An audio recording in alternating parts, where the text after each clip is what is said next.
Borderlands 3 is already full of content and also gets a ton of free updates post-launch. In April we namely have this awesome looking new event to look forward to, but the key releases are the 4 big expansions with new story, new areas and more than 10 hours of new content if you really do everything and get all the new loot. 2 of the 4 expansions are out now, and in this video I want to look at what the DLCs brought into the game, new features that Gearbox recently added that makes owning them even cooler, and also what we can expect from the other 2 expansions that still need to release. Thanks to 2K for sponsoring the video. Totally check the special link in the video description to learn more about the Borderlands 3 Season Pass and the other DLCs.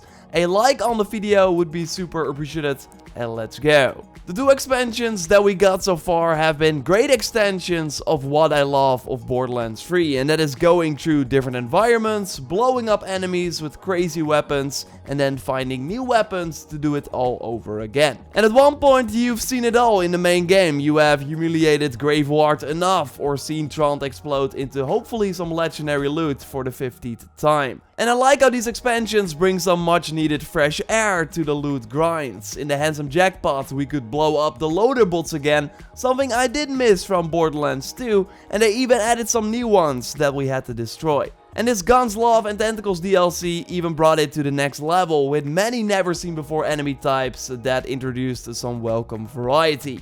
I really like the new Wolven variants and the Courage enemies, but the true standouts are the Cultist enemies that do not only look cool, but also have many new abilities that we have to look out for. After doing many proving grounds and circles of slaughter against the same enemies, it's really cool to use your weapons against other opponents in these expansions. And the bosses are of course no exception. I really like them in the main game, a huge step up from the previous Borderlands titles, but again it's cool to finally see some new ones, and I gotta say, especially in the second DLC, the encounters have been really good. And don't worry, I won't spoil them if you haven't killed them yet. Instead I want to look at 2 early fights that were already great. Like in the second DLC we got the Empowered Scholar. At first this seems like your average boss with a red health bar, but then you soon realize that way more is going on. After dealing enough damage, the boss will namely teleport to the middle of the map, create this force field and also summon some crystals around it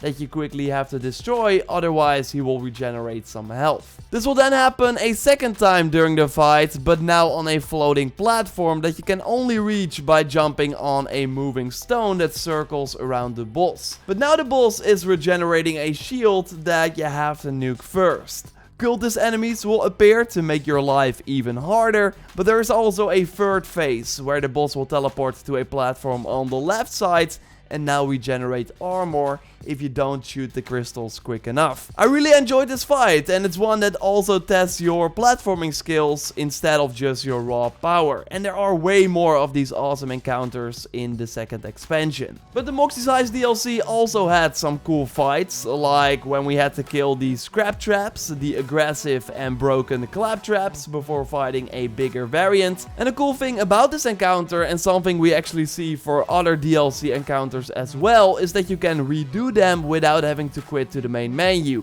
And like reloading the level takes of course a really long time, especially on console. To replay this fight you just need to wait outside of the container that is nearby the boss area and then run inside again to replay the fight. And by the way, killing these Scrap Traps is also great to level up fast, because all the little guys give a decent amount of XP, and then you get the boss on top of that. So it's a great place to farm XP to get to the new max level fast, and actually an awesome new feature that Gearbox just released is that you can make a new character and instantly start the DLC. So then you don't have to play that opening part on Pandora again, but can immediately start with the story of one of the expansions. You get a level 13 character with some green and blue gear, and then immediately begin on Sanctuary and can go to the DLC area. One thing that was stopping me from getting multiple max level characters was having to replay the same content that I've already done multiple times. While with this feature you can just choose to start in one of the DLC areas and then go back to the regular story. The recent update also made it so that the mission experience and mission rewards are now level sync. so you will still get a nice amount of XP for doing the story missions on a higher level than you normally would. So then you can do the story missions on whatever level you want and still get rewarded. It might be smart to first at least play through the main story once, because the expansions do take place after the main story. Although, if you really just want to immediately jump into the expansions, then just do it. It's not that big of an issue. Overall, the idea is that the DLCs continue stories with familiar characters, like Moxie in the Handsome Jackpot, who wants the casino from Handsome Jack, and Wainwright and Hammerlock in the second DLC, who want to marry on this weird planet. So you will be talking and fighting alongside them again, and actually also meet returning characters that Gearbox did not include in the main story. Like, it's awesome to see my favorite class from Borderlands 2 again, Gage, who is now older, but of course still with Death Trap. We got this concept art of the third expansion that should be out in the summer, about cowboys and dinosaurs, and maybe we see more of Clay in this expansion, who we of course got to meet on Eden 6 in the main story. After playing the second expansion, I'm even more hyped for what they can do with this third DLC. The fourth piece of DLC should be about what it is like to be inside the head of the wildest psycho we know, likely referring to Creek. That should be an awesome playground for Gearbox to do some very weird stuff. They already went kind of nuts with the new areas like the casino, and I really liked how we saw that setting back in the weapon design. There's namely one weapon that you can get in the DLC that is all about luck, just like a casino. Every time you reload this Lucky 7 gun, you namely see a bar of icons pop up next to the gun, similar to a slot machine. When the icons show a garbage can, then you just shoot regular bullets, but there are also other symbols that can trigger a unique effect for this gun, like shooting multiple projectiles, exploding bullets, and also that your bullets instantly do crits. And the best part is that these effects can stack too, so they can get some really insane combinations. You get this pistol, by the way, from that Scrap Trap boss that we talked about earlier. This DLC also includes the first real good rocket launcher that everyone wants to use, the Ion Cannon, that with a charge up can instantly take out enemies. They did nerf it though, but it's still pretty powerful. And you get this one from the Fabricator boss, and you'll eventually fight it during the main story. And in this second DLC we got way more fun weapons like the Soul Render, an assault rifle that already has pretty good damage, but also has these skills go to the target for extra damage, and they also follow the target. And I love the Serial Killer myself, a COV rifle that deals more damage if you kill more enemies. And that is just a select number of guns. Like, the amount of new loot in these expansions is very impressive. We had 13 new weapons in the Moxie's Heist DLC and 20 new weapons in the new Gunslav and Tentacles expansion. Not to mention the new shields, class mods and artifacts that are all really good and change up builds in interesting ways. It's always fun to suddenly have a lot of new items to toy around with, and there are also, by the way, new cosmetics. Each DLC expansion has a new hat for each class, a new skin, and some other cosmetics too, like some very cool emotes. You want to look out for the purple and blue drops, by the way, to not miss any of these items. They are part of the loot pool from many of the bosses in the DLC. The Season Pass also gives you the exclusive Bud Stallion pack with a fun Buff Dazzle weapon skin, a trinket that is small but pretty nice, and also a special grenade where if you throw it, you see Bud Stallion appear and just home in on the target, creating a fun effect as well.